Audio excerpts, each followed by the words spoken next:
La coupe était un porte-loin qui les téléporte dans un cimetière, où Peter Pettigrew porte... Pour des raisons évidentes, l'ensemble des insultes de cette vidéo ont été remplacées par le mot brouette.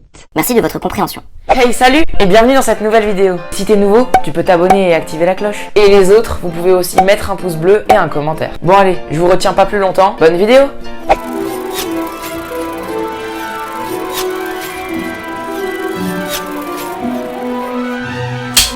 Cet été, Harry le passe au 12 Square Grimoire, qui est l'emplacement du QG de l'Ordre du Phénix, l'organisation qui lutte désormais contre Voldemort depuis son retour. Harry y retrouve Ron, Hermione, les Weasley, Remus et Sirius, son parrain. De leur côté, l'ensemble du ministère de la magie refuse de venir à l'évidence et nie le retour de Voldemort. Dolores Ombrage, une petite Brouette. est donc envoyée par le ministère comme nouvelle professeure de défense contre les forces du mal et comme nouvelle grande inquisitrice. Mais pendant ces cours, les élèves n'ont pas droit à la pratique et ne font qu'étudier dans les livres. Ça fait beaucoup là, non? Ben ouais, Hermione trouve que ça fait beaucoup. Et elle crée du coup l'armée de Dumbledore, autrement dit l'AD. AD? En gros, c'est un groupe d'élèves qui se regroupent dans une salle en secret pour que Harry leur apprenne des sorts de défense. Malheureusement, entre-temps, Ombrage, la Brouette.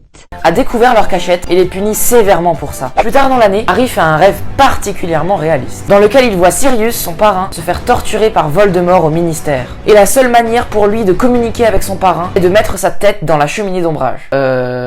Bon, ça peut paraître bizarre au premier abord, mais pour ceux qui savent pas, quand tu mets ta tête dans une cheminée, tu peux comme téléporter ta tête dans n'importe quelle autre cheminée du monde. Bien évidemment! Bien évidemment! Bien évidemment! Donc, avec l'aide de ses amis, Harry essaye de s'infiltrer dans le bureau de Ombrage. Mais elle les prend la main dans le sac. Et heureusement, avec un stratagème, Hermione arrive à ce que Ombrage la suive dans la forêt interdite, où Ombrage se fait enlever par des centaures. Le groupe de l'AD va ensuite au ministère pour sauver Sirius. Seulement, ce rêve que Harry avait fait n'était qu'une vision envoyée par Voldemort. Et les enfants ne trouvent rien au ministère, à part des mange-morts, des serviteurs de Voldemort, qui les attaquent. Heureusement, les membres de l'Ordre du Phénix leur viennent en aide et se battent contre les mange-morts. Mais pendant la bataille, Sirius se fait tuer.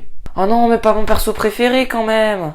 Pour finir, Voldemort en personne arrive et se bat contre Dumbledore, le directeur de l'école, avant de fuir. Après cette bataille, le ministre et donc le ministère de la magie réalisent enfin le retour de Voldemort. Et Harry retourne encore une fois vivre chez les Dursley. Merci beaucoup d'avoir regardé cette vidéo. Si elle t'a plu comme dit au début, tu t'abonnes, tu mets le pouce bleu, tout ça. Et je tenais à dire que cette fois j'ai particulièrement beaucoup résumé. J'espère quand même que la vidéo t'a plu. Et sur ce, on se dit à la semaine prochaine. Allez, coupez!